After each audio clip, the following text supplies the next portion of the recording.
Broadcasting live from the Business RadioX studios in Atlanta, Georgia, it's time for GWBC Radio, conversations to grow your business. Now here's your host, Roz Lewis. Lee Cantor here, another episode of GWBC Radio, conversations to grow your business. Today, I'm joined with Roz Lewis with the GWBC and Susan Gravely with Gravely and Associates, and we're going to talk about an important topic, business insurance. Are you covered in a crisis? Welcome, Roz. Good morning, Lee, and good morning, Stone. You know, there's always that person that's behind the scenes that we have to make sure we give some visibility to, and hope both of you all are doing good, and most importantly, that you're healthy. So far, so good. Good. I am glad to hear this. You know, this is truly unprecedented times, you know, that we're living in right now and experiencing these days, battling the coronavirus, COVID-19. Who thought we would be constantly saying, you know, those words? I know that some of you all are saying that this is an invisible enemy that we're fighting, but I really prefer to say that it's very visible.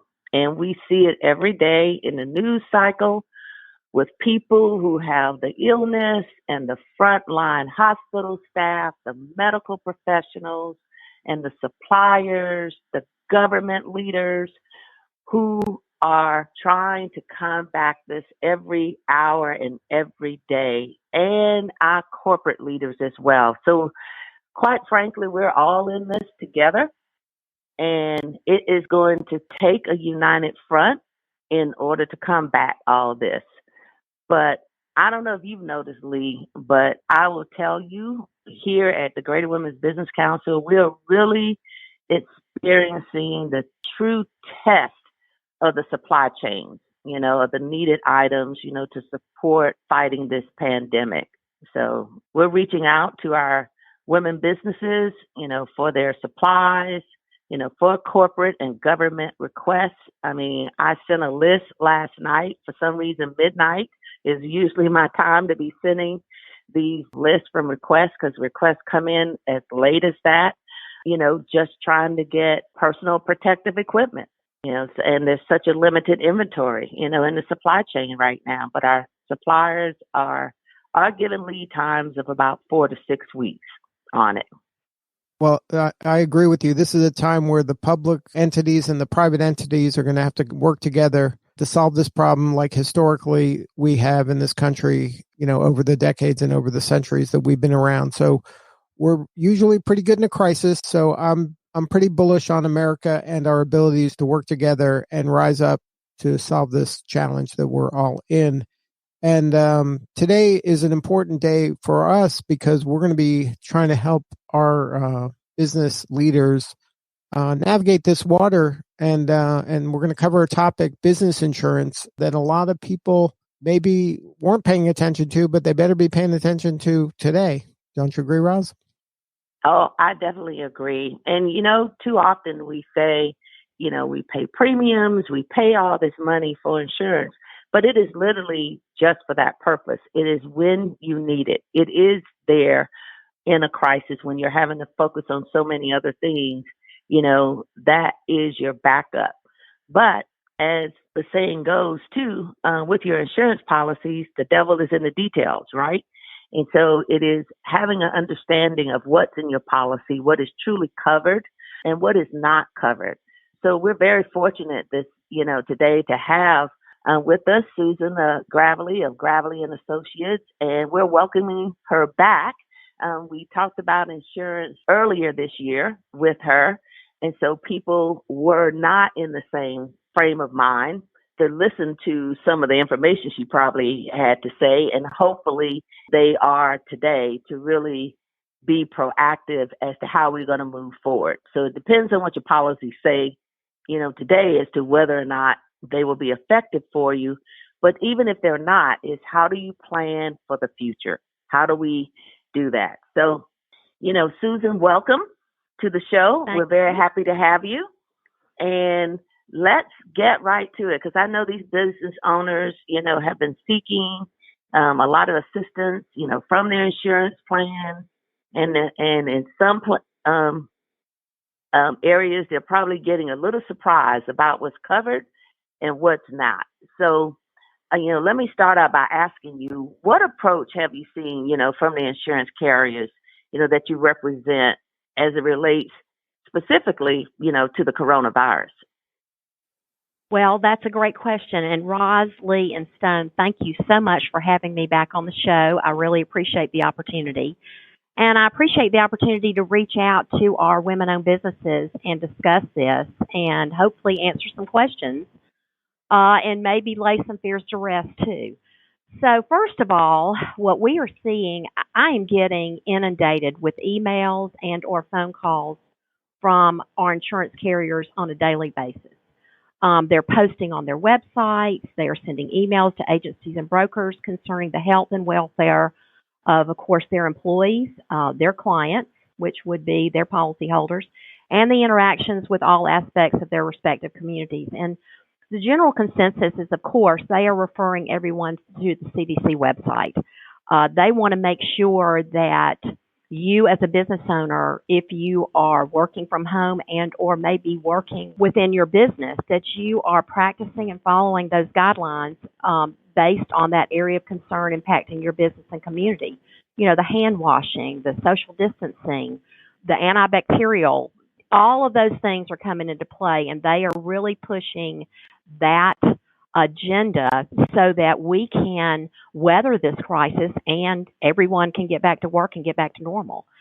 So we are seeing that, and we are also seeing some specific information coming from these insurance carriers as to how a business owner's property, casualty, and workers' compensation apply to the impact that the coronavirus may have on your business and your employees. So I'm seeing that every single day from these insurance carriers. Well, if that's the case, is the business income interruption coverage included in most policies? What about the property insurance language as it relates to the coronavirus? That's a great question. And basically that's where your policy starts, is under the property coverage. Most policies do have some form of business interruption and or business income coverage, but it is triggered by an actual loss, physical loss, to your property that is insured. So if you look at the policy itself, and these policies are written, the policy forms are written by the Insurance Services Office. Okay, so that is a national organization that actually drafts these policy forms. And then your respective insurance carrier adopts those forms, and then they can in turn either limit coverage or they can enhance coverage based on what the industry they are insuring. Okay, so every policy is different, but it starts with the same basis from these ISO, Insurance Services Office, policy forms. So if you look at the property language under this, areas of coverage are covered property, which are buildings, business personal property, things of that nature. You have to have an actual physical loss to the building, and I'm talking about, it could be anything from a fire to vandalism, to anything along those lines that cause an actual physical loss to your property for that coverage to apply. And if you have an actual physical loss that is sudden and accidental in nature to that physical property, then your business interruption and or your business income coverage is triggered. Unfortunately, with the situation that we're in right now, your physical property, your building, can still be occupied. There is not a physical loss that inhibits you from occupying that property. And this is a virus. And typically what we see, there is an insurance form called the CP0140, which is an absolute exclusion for loss due to virus and or bacteria. And you can look in your policy form. Your agent should be able to give you that information. And that form has been on these policies since 2006. Of course, we haven't had an issue with this up until now. If you think about the coronavirus is a virus, but the flu is also a virus. Have we ever closed because of the flu? No, we haven't. Not really. Not to this extent. So this is a new territory for insurance policyholders, insurance carriers. So we are trying to navigate those waters with our clients the best way that we can. So you're saying that basically with the civil authority and the mandatory closings, this is really not covered, under any of the income or interruption coverage? Or how does that affect it? That is true, because it does. Even if you're closed by civil authority, typically civil authority closes you for, and I'll read the explanation. The business income or extra expense, and there is no physical loss and or damage to the property by a covered cause of loss. Again, you have to have direct physical damage to the property. So let's take, for instance, if your building burns or your building is partially burned and the government comes in or your county comes in and says, okay, you got to close the entire building. And you could house law offices, doctor's offices, multiple offices in that building, but it's not accessible because of that fire. Well, then you're closed by civil authority, you have an actual physical loss to the property, then your business interruption and or your business income coverage would apply. And I was going to ask, because you just mentioned doctor's offices, and quite frankly, under the status that we are today, it's all hands on deck, for our healthcare professionals. But it doesn't even apply to businesses such as those medical facilities. Remember what I talked about when we started talking about this, there are policy forms for certain industries that give you back coverage. And under you as a nonprofit organization would not purchase a medical office insurance policy because you're not a medical office. Okay. Right. So given that information, there could be subsequent coverage that is given back under a medical office insurance policy that you wouldn't see in a retail policy. If someone's running a retail business, and I'll take another example. Restaurants are suffering terribly right now because a lot of them, if they're walk-in, they've been closed. Okay, drive-thrus are still open, but restaurants, by and large, if you walk in, are closed. Well, given that, under a restaurant policy, under some insurance, some policies that I represent, there is coverage afforded under that policy for virus and or bacteria contamination. But it's a limited amount. But it refers back to, again, it's a restaurant, whereas you can, something could happen as far as some type of virus and or bacteria could be transmitted by an employee into the food or into the environment that causes you to close.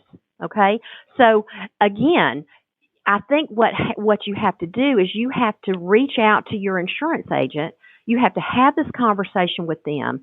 They need to come back to you and say, here are the policy forms. This is what you have. This is what we see, and then you go from there. Again, these are not hard and fast rules, but I'm just saying that most policies are going to have some type of an exclusion for virus and or bacteria under their policy. But that doesn't mean they're not going to have a give back if it's a certain industry. Yeah, I mean, this is one of those situations where by having a good relationship with your insurance provider, then you will probably be able to deal with this a lot better than the person who doesn't really have a good relationship and they don't know what's in their policy and what's not in their policy. So this is a good case for future insurance people to make sure that their clients know what they got and what they don't have. And we appreciate Susan for sharing this information. But Susan, when it comes to, you mentioned employees, how does that come into play? Like you mentioned, a lot of retail, anybody that's dealing with the public has different rules now that the government is saying that these are the rules. It's not like a storm didn't cause the problem. I'm not saying the government caused the problem, but the government said you can't have dining in the restaurant anymore. You can't have more than 10 people in the space anymore. Because of that, how does that kind of trickle down to these employees that maybe now are out of work, or maybe they got the virus now and they want to kind of apply for workman's comp or something like that? That's a great question. And workers' compensation, of course, is a different animal altogether, and I use that term loosely because workers' comp provides payments to injured workers without regard to who was in fault at an accident or for time lost from work or for medical and rehab services. It also provides coverage for work-related illnesses, as well as providing death benefits to surviving spouses and dependents. Each state has different laws governing the amount that is paid out and the duration of the lost income benefits. So first of all, you got to check with your state to see what those requirements are. Second of all, it is possible for an employee to file a work comp claim related to the coronavirus. The claim is going to be investigated and evaluated based on the facts and the circumstances surrounding the incident. But you've got to keep in mind that the work comp system is not the appropriate starting point for the coronavirus concerns, testing, and treatment. You want to go to your medical provider. And right now, I've looked it up on all three insurance commissioners' websites for Georgia, South Carolina, and North Carolina, and they are waiving those fees that might be associated with the testing opportunities that you have. In other words, you're not going to be charged through your health insurance carrier to get tested, which is a good thing. So that's been waived, but you need to find out, first of all, if you had it. If you've contracted it at work, and that's where it originated, then there could possibly be coverage for you under the workers' compensation statutes by law. But each claim is going to be investigated, and it's going to be investigated and judged on its merits.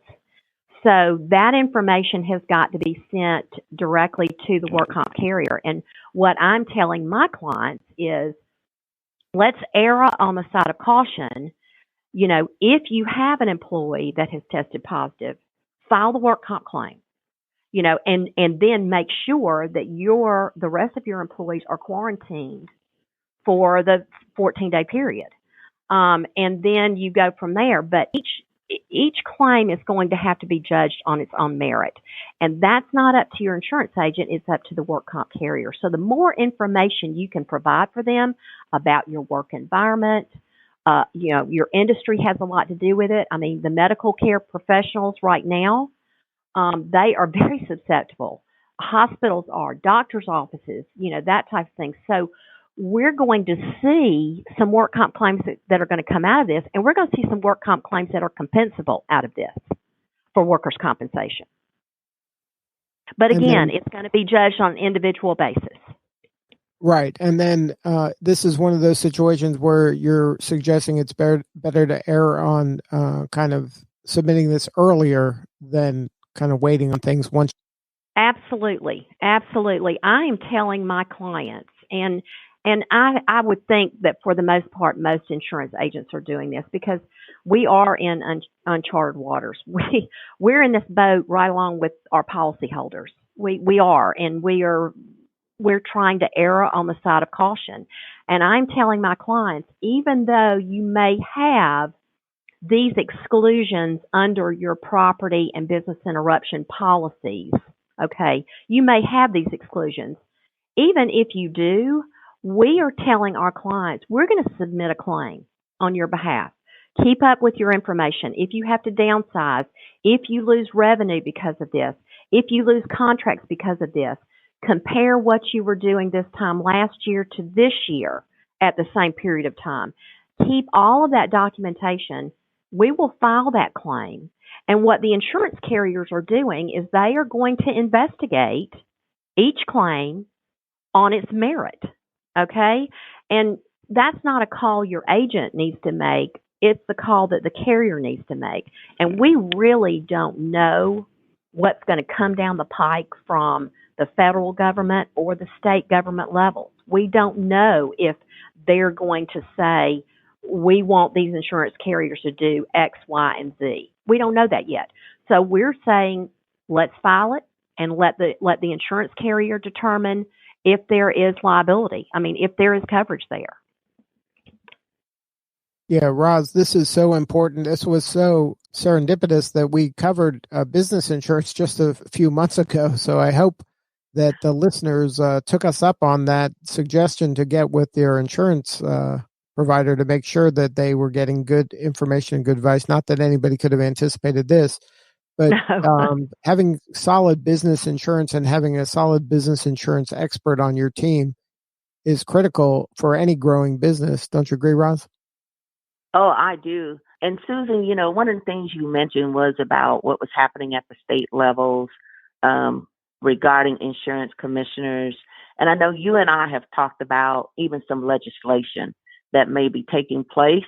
Can you speak to that? Can you share that with our listening audience? And it's not necessarily here in our region, in the state of Georgia, North Carolina, South Carolina, but it could be a paradigm shift, a tipping point as to way insurance companies are going to start looking at pandemics such as this one.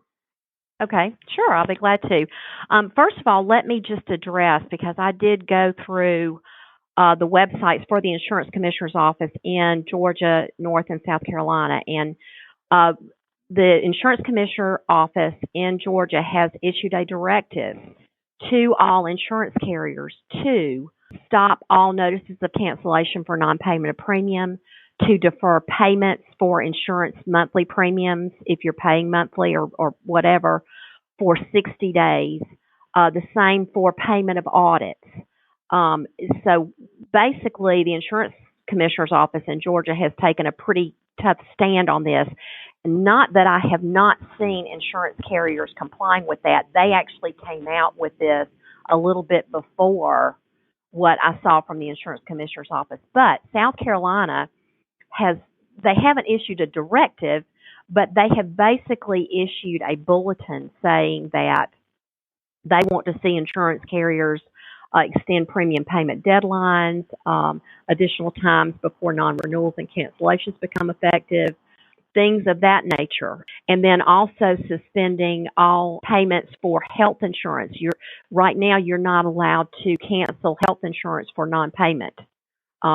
So they deferred those for 60 days as well. And North Carolina is also following suit.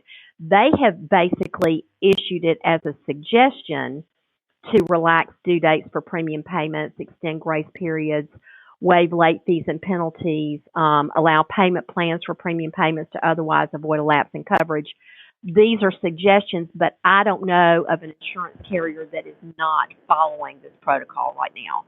So insurance carriers are doing everything they can possibly do in this short-term interim period to alleviate the financial stress for these business owners and for individuals as well. So that's a good thing.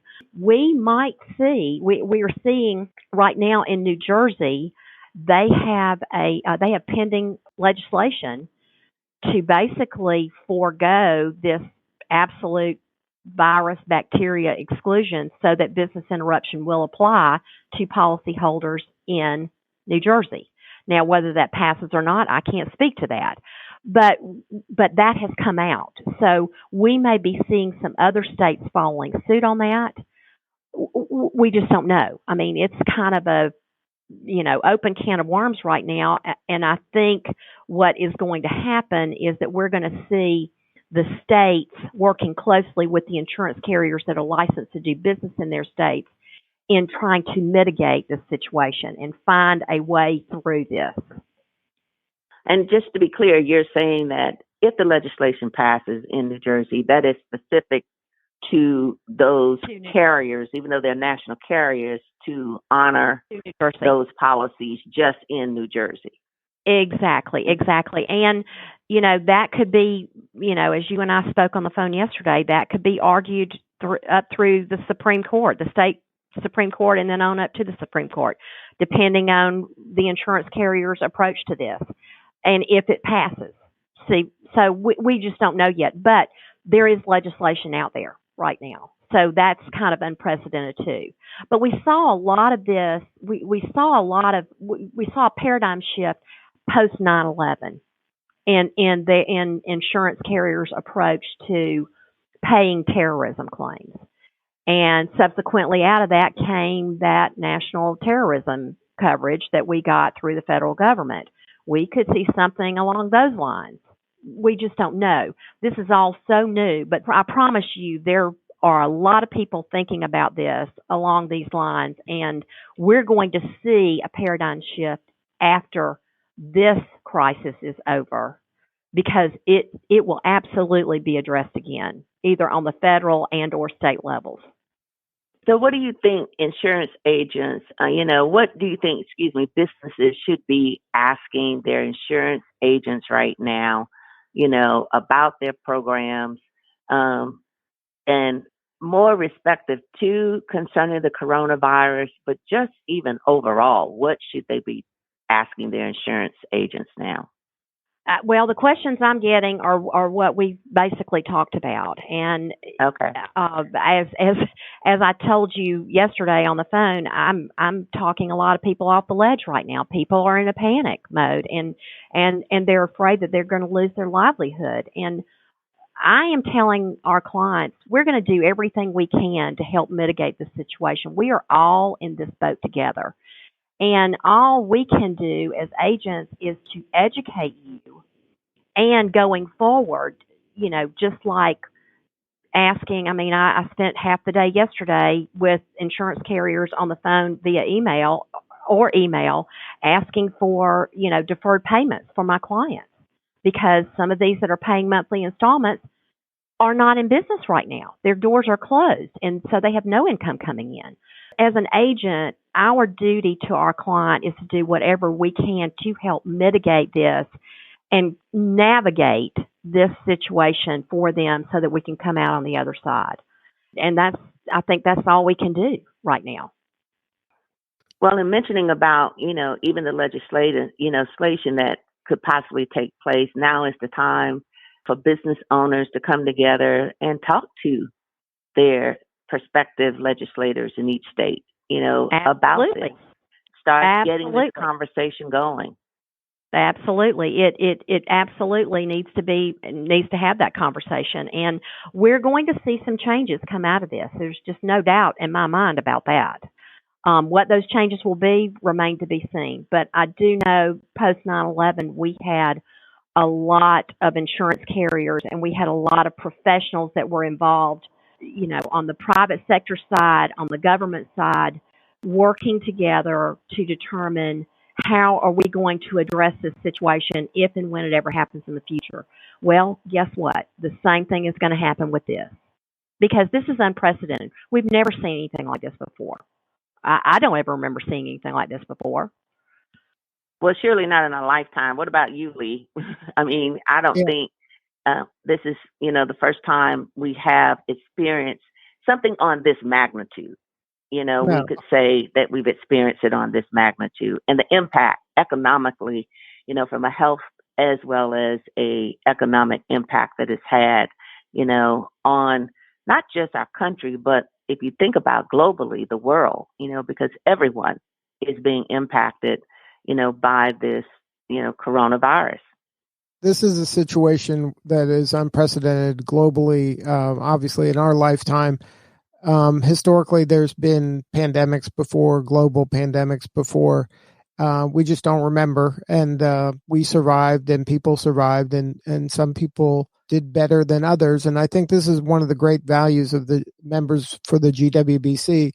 You're equipping them with the brain trust they need and the trusted advisors that they need in order to handle these kind of crises and to navigate the waters and to come out better at the end of the day on the other side of this. So this is really another testament to the work that you're doing, Roz, with GWBC to help your members kind of be prepared for these things. Now, no one could have anticipated this maybe, but there are crises that happen periodically, and you have to be ready for them. And you're giving them the information they need to really get through this, which I'm sure the vast majority will get through this. So Yes. that's important work that you're doing. And Susan, you're doing as well in terms of educating us on how to, kind of get the most out of our relationship with our insurance person and to really make sure that they're helping us during this time of need.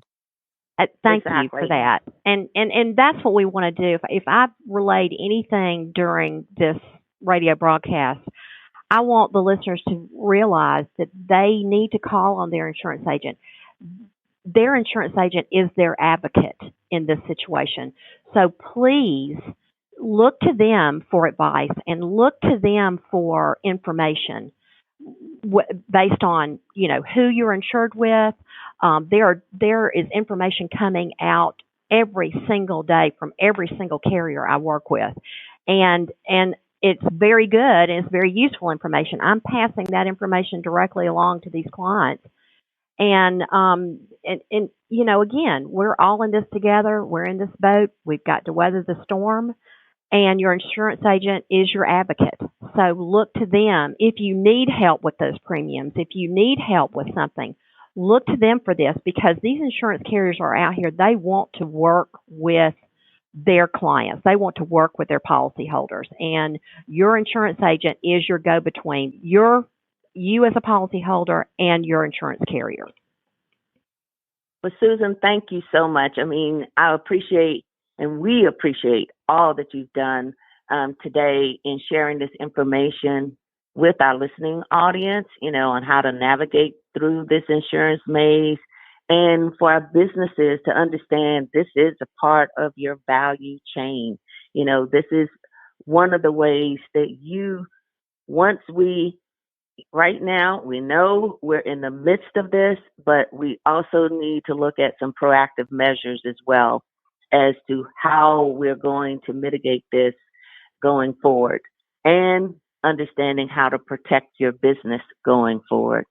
So we're just encouraging our listening audience, to stay engaged, with us so we can all unite and be stronger out of this challenge, that we're facing, because together is how we're going to be able to do it. United is how we're going to be able to do that.